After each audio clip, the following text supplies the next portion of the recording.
हमारे दिव्यांगजन शिक्षा ग्रहण करेंगे और फिर बाकी जो हमारे सामान्य छात्र हैं उनको भी उस विश्वविद्यालय में शिक्षा ग्रहण करने का उनको भी अवसर मिलेगा।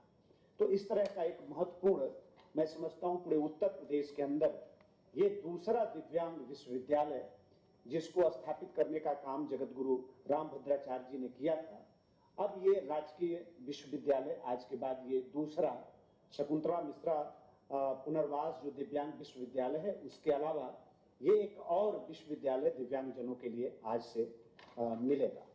बहुत बहुत धन्यवाद।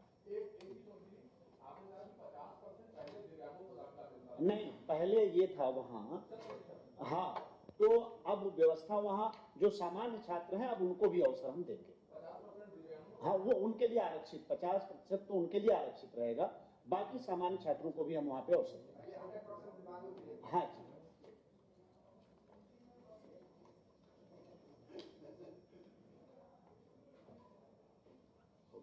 डॉक्टर अरुण कुमार जी, वन मंत्री की ये बड़ी योजना लेकर आए हैं। सभी को प्रणाम।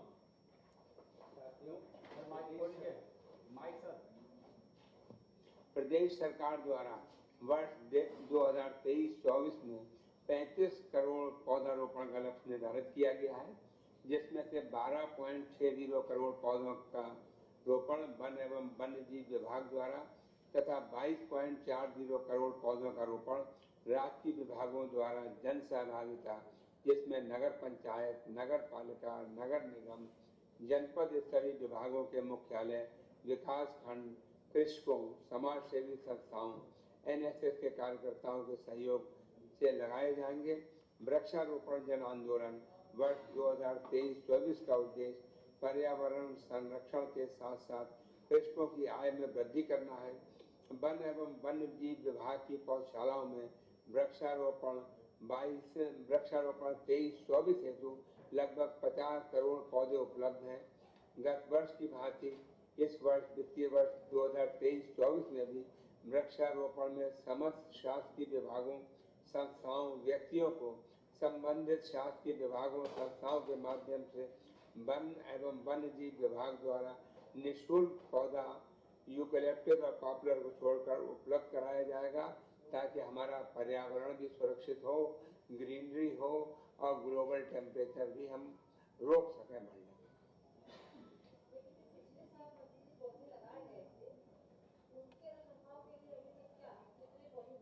देखिए, पिछली बार जितने लगे थे, हमारे विभाग के सर्वे के अनुसार हमारे विभाग के लगभग 90% पेड़ जीवित हैं। अन्य विभागों द्वारा लगाए गए 75 से 80% पौधे जीवित हैं। इसकी जानकारी और सही करने के लिए हमने फॉरेस्ट रिसर्च इंस्टीट्यूट देहरादून से एक पैक्ट किया है कि तुम एक थर्ड पार्टी सर्वे करके बताओ पिछले 2 सालों में कितने पेड़ लगे, कितने जीवित हैं, कहाँ जीवित हैं, और मैं समझता हूँ उसकी रिपोर्ट हमको जल्दी ही मिलेगी। वहीं प्रधानमंत्री नरेंद्र मोदी मध्य प्रदेश की राजधानी भोपाल में बीजेपी की ओर से आयोजित मेरा बूथ सबसे मजबूत कार्यक्रम में पार्टी कार्यकर्ताओं को संबोधित कर रहे थे। इस दौरान उन्होंने यूसीसी पर कहा कि हम देख रहे हैं कि यूनिफॉर्म सिविल कोड के नाम पर लोगों को भड़काने का काम किया जा रहा है। एक घर में एक सदस्य के लिए एक कानून हो और दूसरे के लिए दूसरा, तो घर कैसे चल पाएगा? तो ऐसी दोहरी स्थिति और दोहरी व्यवस्था से देश कैसे चल पाएगा, ये सवाल पीएम मोदी ने देशवासियों से पूछा। प्रधानमंत्री नरेंद्र मोदी ने साथ ही अपने संबोधन के दौरान कहा कि सुप्रीम कोर्ट ने बार बार कहा है कि कॉमन सिविल कोड लाओ, लेकिन वोट बैंक की राजनीति करने वाले इसका विरोध कर रहे हैं। देश में 2 प्रणालियां कैसे हो सकती हैं?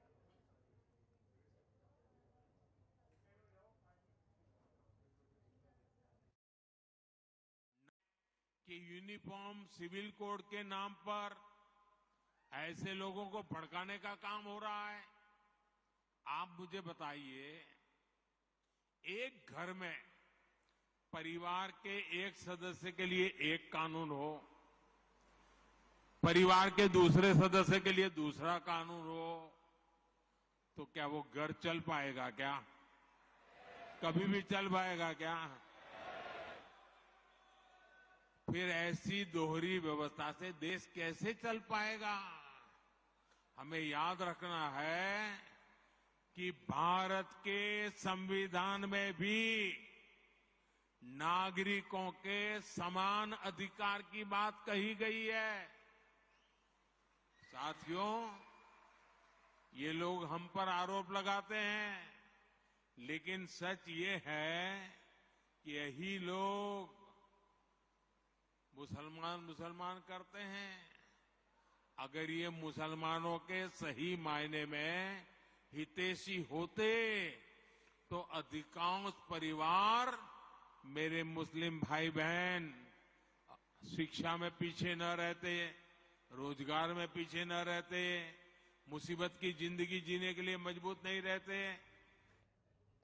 वहीं प्रधानमंत्री नरेंद्र मोदी ने यूनिफॉर्म सिविल कोड का जिक्र किया, जहां प्रधानमंत्री नरेंद्र मोदी ने कहा कि एक घर में दो कानून नहीं चल सकते। ऐसी दोहरी व्यवस्था से देश कैसे चल पाएगा। उन्होंने आगे कहा कि इस मुद्दे पर मुस्लिमों को गुमराह किया जा रहा है। पीएम मोदी के इस बयान पर सियासी घमासाना पूरी तरह से छिड़ चुका है और ऐसे में अब यूसीसी पर विपक्ष और सत्ता पक्ष के नेताओं के बयान भी अब सामने आ रहे हैं। बेनिफिट मिलेगा, हमारी मुस्लिम बेटियों को मिलेगा। और जब हम आज़ादी की 75वीं वर्षगांठ मना रहे हैं तो हिंदू, जैन, बौद्ध, सिख का अलग अलग कानून खत्म होना चाहिए, सबको समान अधिकार मिलना चाहिए। और वो तभी हो सकता है जब कॉमन सिविल कोड हो। और जहां तक कुछ लोग कहते हैं कि आर्टिकल 25 में हमको राइट मिला हुआ है, हमको धर्म पालन का अधिकार है, अपनी कल्चर को मानने का अधिकार है, मैं बहुत स्पष्ट कर दूं, कॉन्स्टिट्यूशन में रीतियों का अधिकार है, कुरीतियों को नहीं। कॉन्स्टिट्यूशन में प्रथा को फॉलो करने का राइट है, कुप्रथा को नहीं। कॉन्स्टिट्यूशन धर्म पालन का अधिकार देता है, धर्मांतरण का नहीं। ये 3 तलाक, हलाला, मुता, मिस्यार, तलाके हसन, तलाके बाइन, तलाके किनाया, तहर्रुस, ये सारी कुप्रथा है, ये कुरीति है। कॉन्स्टिट्यूशन इसका बिल्कुल अधिकार नहीं देता। और ये कॉन्स्टिट्यूशन भारत का कॉन्स्टिट्यूशन है, ये भारत का संविधान है, ये अमेरिका का संविधान नहीं है, ये अरब या दुबई का या कुवैत का संविधान नहीं है, ये भारत का संविधान है। तो ये भारत की स्पिरिट में, भारत की संस्कृति के अनुसार, भारत की परंपरा के अनुसार, भारत की रीति रिवाज के अनुसार ही चलना चाहिए। और भारत की परंपरा है नारी तू नारायणी, भारत की परंपरा है गृहिणी। भारत में तो महिला को बल्कि ऊपर रखा गया है। 2014 के बाद नरेंद्र मोदी जी का अल्पसंख्यक वर्ग के समाज, मुस्लिम वर्ग के लिए किए गए अच्छे कार्य के वो खिलाफ रहा है। शाहबानो केस में उसने अपने हालात को देख लिए हैं। लगातार वो मुस्लिम समाज में पिछड़ता जा रहा है। मुस्लिम पर्सनल लॉ बोर्ड से कोई पूछे कि पासमानदा मुसलमानों के लिए उनके लिए क्या रोड मैप रहा है, हमेशा मुस्लिम पर्सनल लॉ बोर्ड के सदर क्यों नहीं किसी पासमानदा, किसी डफाली, किसी अंसारी, किसी जुलाहे, किसी इस तरह के बिश्ती, किसी कलाल, कोयरी, इस तरह के मुसलमानों को क्यों नहीं मुस्लिम पर्सनल लॉ बोर्ड का उन्होंने चेयरमैन आज तक बनाया। तो ये प्रधानमंत्री जी को संभवतः उनके सलाहकार अच्छी सलाह नहीं दे रहे हैं आजकल। यूसीसी को पहले पढ़ना होगा ना प्रधानमंत्री जी। आप 21वें लॉ कमीशन की रिपोर्ट को पन्ना दर पन्ना बिना किसी के सहयोग के पढ़िए, शायद सहयोगी आपका नुकसान कर देंगे। और जो हमारे संविधान सभा की बैठकों में उस पर जिक्र हुआ था, आप इसको डॉग विसिल बनाना चाहते हैं। प्रधानमंत्री जी, हिंदू मुसलमान का मसला ही नहीं है, ट्राइबल कस्टम्स का क्या करेंगे? विविधता भरा देश है ये, हिंदू धर्म के अंदर ही जितनी विविधता है आप उसको खत्म कर देंगे।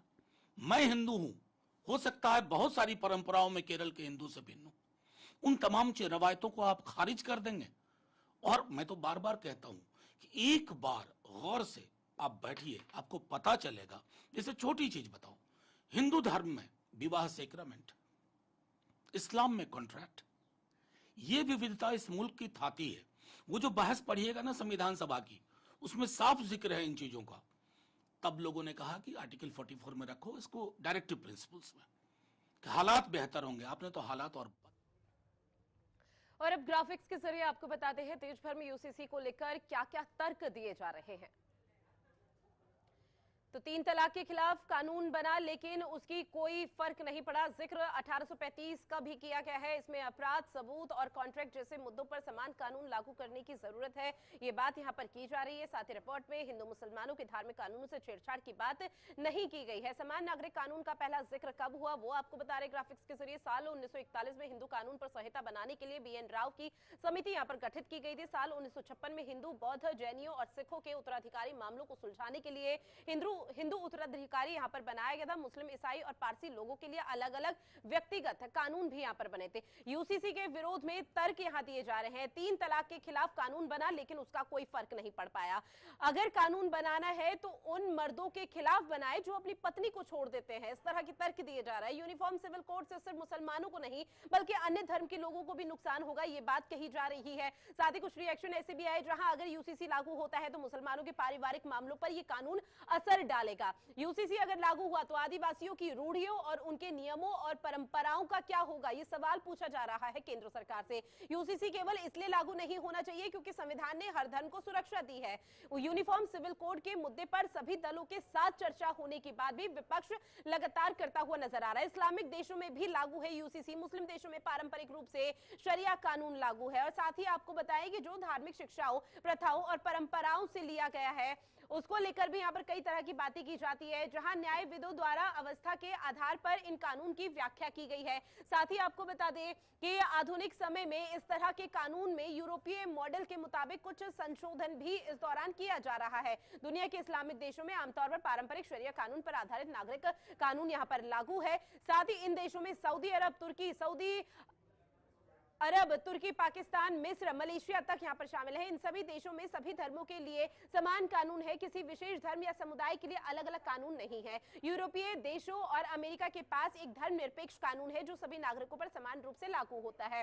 रोम में सबसे पहले नागरिक कानून के सिद्धांत बनाए गए थे। साथ ही आपको बताएं कि इस्लामिक देशों में भी यूसीसी लागू किया गया है। रोम के लोगों ने एक कोड विकसित करने के लिए सिद्धांतों का इस्तेमाल किया, जिसके बाद कई तरह की चीजें सामने आई जो निर्धारित करता था कि कानूनी मुद्दे का जो फैसला है वो कैसे किया जाएगा और आने वाले भविष्य में भी किस तरह से किया जा सकता है। फ्रांस में दुनिया में सबसे प्रसिद्ध नागरिक संहिताएं लगी हुई हैं। इसके साथ ही अमेरिका में यूनिफॉर्म सिविल कोड लागू है, जबकि भारत की तरह यहां भी बहुत ज्यादा विविधता है, जिसको लेकर विपक्ष लगातार हमलावर है। यहाँ कानून की कई लेयर्स है जो देश, राज्य और काउंटी एजेंसी और शहरों में भी है, जहां इन सब के बाद भी ये सामान्य सिद्धांत नागरिक कानूनों को राज्य में इस तरह से नियंत्रित करते हैं जो पूरे देश में लागू हो जाता है। अदालतों में समय समय पर लगातार मांग उठती हुई नजर आई। यूसीसी कानून बनाने की मांग अदालतों में भी देखने को मिली, जहां इनमें 1985 का शाह बानो का जो ट्रिपल तलाक का मामला है वो सबसे ज्यादा हाईलाइट हुआ। 1995 का सरला मुदगल का मामला जो कि बहु विवाह से जुड़ा हुआ था। इसके साथ ही समान नागरिक कानून लागू करने की जो चुनौतियां हैं वो आपको बता रहे, भारत में हिंदुओं की आबादी सबसे ज्यादा है। साथ ही आपको बता दें कि हर राज्य में अलग अलग जो धार्मिक मान्यताएं और रिवाज है उसके मद्देनजर भी एक बड़ी चुनौती बना हुआ है। उत्तर भारत के हिंदुओं के रीति रिवाज दक्षिण भारत के हिंदुओं से बहुत ज्यादा अलग है और ऐसे में संविधान में नागालैंड, मेघालय और मिजोरम के स्थानीय रीति रिवाजों को मान्यता और सुरक्षा की बात भी कही जाती है। मुसलमानों की पर्सनल लॉ बोर्ड के भी समुदाय के लिए अलग अलग नियम यहाँ पर निर्धारित किए गए हैं, जहां ईसाइयों के भी अपने अलग अलग धर्म कानून है। और इसके साथ ही जो तमाम चुनौती है वो इस वक्त यूसीसी लागू करने के बाद देखने को मिलेगी, क्योंकि भारत में हिंदुओं की जो आबादी है सबसे ज्यादा है।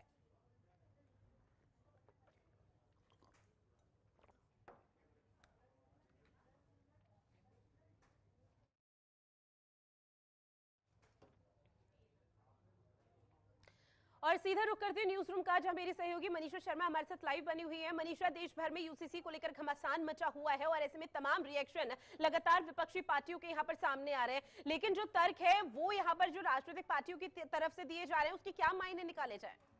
और देखिए ये काफी महत्वपूर्ण और ऐसे समय पर दिलचस्प हो जाता है, क्योंकि यूनिफॉर्म मांग अब से या फिर कुछ सालों पहले से ही उठनी शुरू नहीं हुई है, बल्कि आजाद भारत के बाद से, जब से भारत को आजादी मिली है, देश को आजादी मिली, उसके बाद से लगातार समान नागरिक संहिता यानी यूनिफॉर्म सिविल कोड की जो मांग है वो उठती रही है और समय समय पर इसे धार देते हुए हमने देखा भी है। राजनीतिक मुद्दों को केंद्रित करने वाला ये मुद्दा, और इसको लेकर लगातार हम देखते हैं कि कभी पक्ष तो कभी विपक्ष एक दूसरे पर आरोप प्रत्यारोप मरता है और इस मुद्दे को लेकर समय समय पर राजनीति तेज होती नजर आती है, खासतौर पर जब चुनाव आने वाले होते हैं। लेकिन इसी बीच एक बार फिर से यूनिफॉर्म सिविल कोड जो है वो एक बार फिर से चर्चाओं का केंद्र बन गया है, मुद्दा बन गया है, एक बड़ा राजनीतिक मुद्दा बन गया है। लेकिन इसी बीच अगर हम ये कहें कि केंद्र सरकार या फिर प्रधानमंत्री नरेंद्र मोदी, जिस तरीके से हमने देखा था कि कल भोपाल में जब वो मौजूद थे, उन्होंने इस बात का जिक्र किया था कि अगर एक ही घर में 2 या 3 या 4 कानून होंगे तो वो घर सही तरीके से नहीं चल पाएगा, और यही हवाला उन्होंने देश के लिए दिया था। उन्होंने कहा था कि एक देश में अगर एक कानून होगा तो फिर सही तरीके से व्यवस्थाएं होंगी, सही तरीके से सारी चीजें होंगी, सही तरीके से नियम फॉलो किए जाएंगे। लेकिन अगर एक देश में एक चीज को लेकर या दो चीजों को लेकर 2 या 3 या 4 कानून होते हैं तो वो देश सही तरीके से संचालित नहीं हो पाता है। उन्होंने तमाम ऐसे देशों का भी जिक्र किया, चाहे इंडोनेशिया की बात कर ली जाए, जॉर्डन की बात कर ली जाए, पाकिस्तान की बात कर ली जाए, जहां पर 3 तलाक जैसे मुद्दे जो हैं वो भी बैन है और 3 तलाक जैसे कानून जो है वो बैन है। लेकिन उन्होंने कहा कि अगर ये मुस्लिम बहुल देशों में अगर बैन हो सकते हैं तो भारत में क्यों नहीं हो सकते हैं। इसको लेकर अब विपक्ष भी हमलावर हो गया है। विपक्ष भी केंद्र सरकार को और प्रधानमंत्री के उन बयानों को लगातार घेरने का काम कर रहा है। चाहे हम कमलनाथ की बात कर लें जो कि पूर्व मुख्यमंत्री है मध्य प्रदेश के, या फिर हम कांग्रेस की बात कर लें, या फिर AIMIM के अध्यक्ष असदुद्दीन ओवैसी का जिक्र कर लें। उनकी तरफ से कहा जा रहा है कि प्रधानमंत्री नरेंद्र मोदी को आर्टिकल 29 की जानकारी नहीं है, उनको जानकारी का अभाव है और यही वजह है कि वो इस तरह की बातें कर रहे हैं। देखिए, एक तरफ विपक्ष की तरफ से कहा जा रहा है कि आर्टिकल 29 की जानकारी नहीं है, वहीं दूसरी तरफ बीजेपी की तरफ से हवाला दिया जा रहा है कि संविधान का अनुच्छेद 44 पढ़ लीजिए, समान नागरिकता कानून क्यों जरूरी है देश के लिए, ये पता चल जाएगा। बिल्कुल, लेकिन देखिए केंद्र की तरफ से ऋतु ये भी कहा जा रहा है कि संविधान में अधिकार है और संविधान ये कहता है कि देश की सरकारों को इस तरह के प्रयास यानी इस तरह की कोशिशें करनी चाहिए, इस तरह के कानून या फिर नियम लाने चाहिए जिससे कि देश में एक समान नागरिक संहिता, जिस तरीके से हम लगातार इसका जिक्र भी कर रहे हैं कि एक समानता का उदाहरण देश में सेट हो। क्योंकि अभी फिलहाल जो हम ये देख रहे हैं वो ये कि 3 तलाक या फिर गोद लेना या फिर उत्तराधिकार या फिर जमीन के मामलों को लेकर भी अपने अपने धर्म के हिसाब से, अपने अपने विश्वास और धार्मिक भावनाओं और धार्मिक संस्कृतियों के हिसाब से अपने अपने धर्मों के कानून है, नियम है जो कि लोग उन्हें फॉलो भी करते हैं। लेकिन यही तो वजह है ना कि जब प्रधानमंत्री कहते हैं कि एक देश में अगर सब अपने धर्म के हिसाब से उन संस्कृतियों को फॉलो करेंगे, उन संस्कृतियों का पालन करेंगे, उन धर्मों के हिसाब से अगर उन्हें फॉलो अप किया जाएगा तो फिर वो देश बढ़ता हुआ नजर आएगा। ऋतु बिल्कुल मनीषा, और इस बीच अगर विपक्षी पार्टियों का लगातार जिक्र किया जा रहा है तो कहीं ना कहीं राजनीतिक पार्टियों की तरफ से अब ये भी रिएक्शन सामने आ रहे हैं कि एक बार केंद्र की मोदी सरकार किसी तरह से ड्राफ्ट तैयार करे, उसके बाद वो ड्राफ्ट सामने रखे, तब उस आधार पर हम यहाँ पर कोशिश करेंगे कि समर्थन दे या ना दे। बिल्कुल, लेकिन यही वजह है कि जब असदुद्दीन ओवैसी जैसे नेता जो हैं वो ये कह रहे हैं कि प्रधानमंत्री को तमाम आर्टिकल्स की जानकारी नहीं है। हालांकि इसका हवाला प्रधानमंत्री भी देते हैं, केंद्र सरकार भी देती है कि जाकर संविधान आप पढ़िए। बिल्कुल मनीषा, मैं इस बीच आपको रोकना चाहूंगी, सीधा रुक करते हैं जो नेवल चीफ यहाँ पर जानकारी दे रहे हैं। जो जब पीएम मोदी अमेरिकी के दौरे पर थे तो इस दौरान सेमीकंडक्टर के साथ साथ तमाम ऐसे मुद्दों पर बातचीत की थी, क्या कुछ कह रहे हैं वो सुनवाते हैं। And targeting also. So this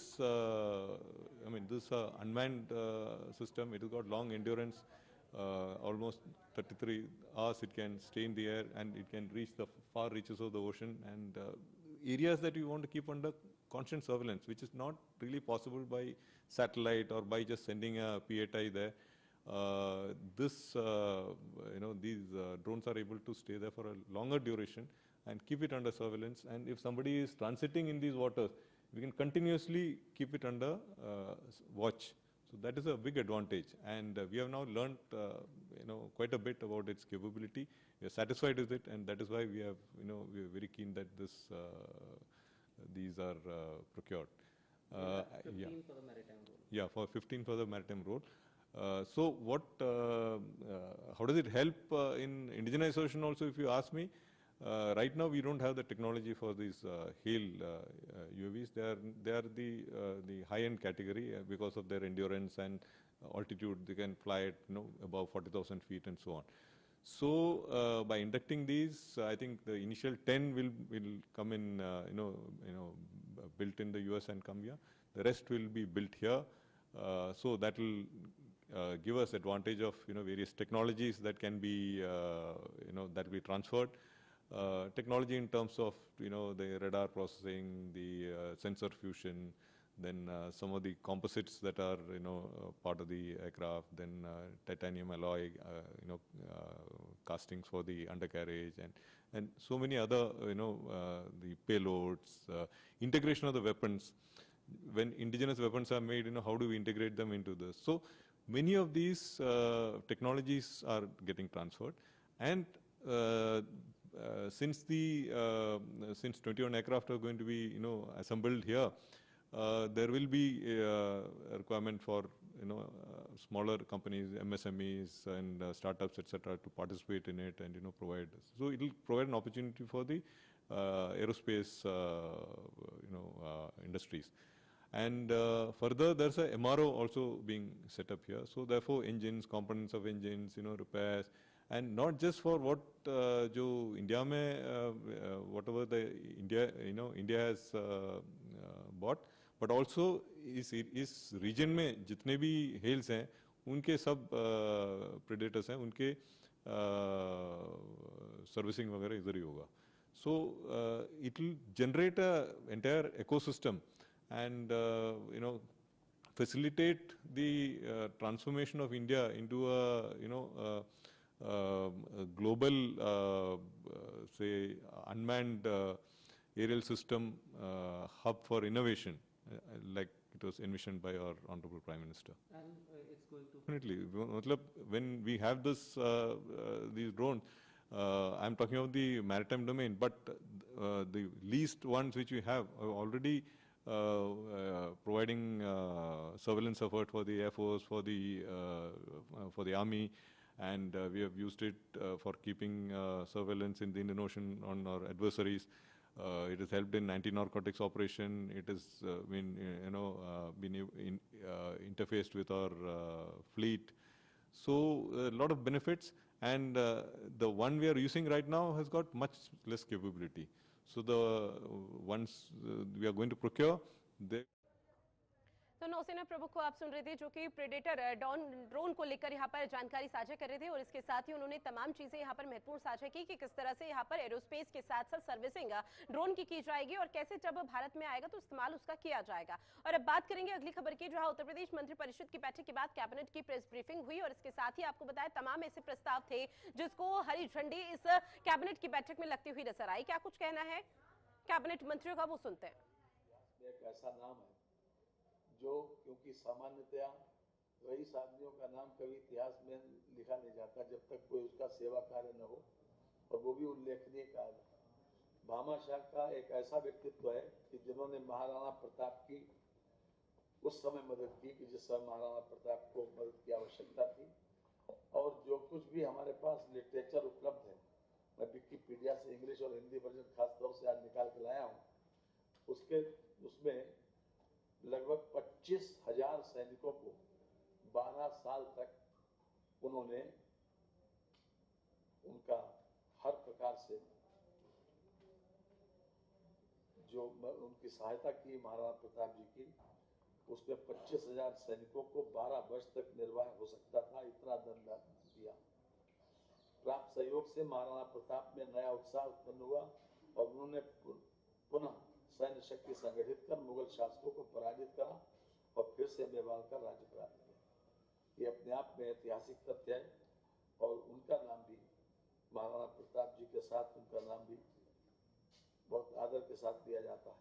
Udaipur Rajasthan में राजाओं की समाधि स्थल के मध्य भामा शाह की समाधि भी बनी है. उनके सम्मान में 31 दिसंबर 2003 को एक डाक टिकट भी जारी किया गया था. आज मंत्रिमंडल के द्वारा इसमें उनके जन्म दिवस जो हमारे विकिपीडिया पर 29 जून 1547 अंकित है, वो दिया गया है. उसको एक व्यापारी कल्याण दिवस के रूप में मनाने का निर्णय किया गया.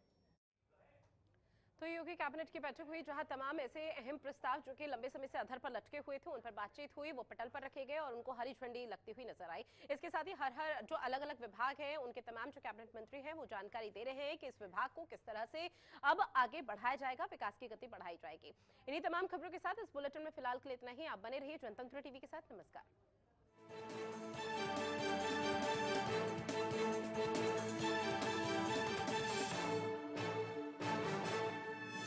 आप देख रहे हैं जनतंत्र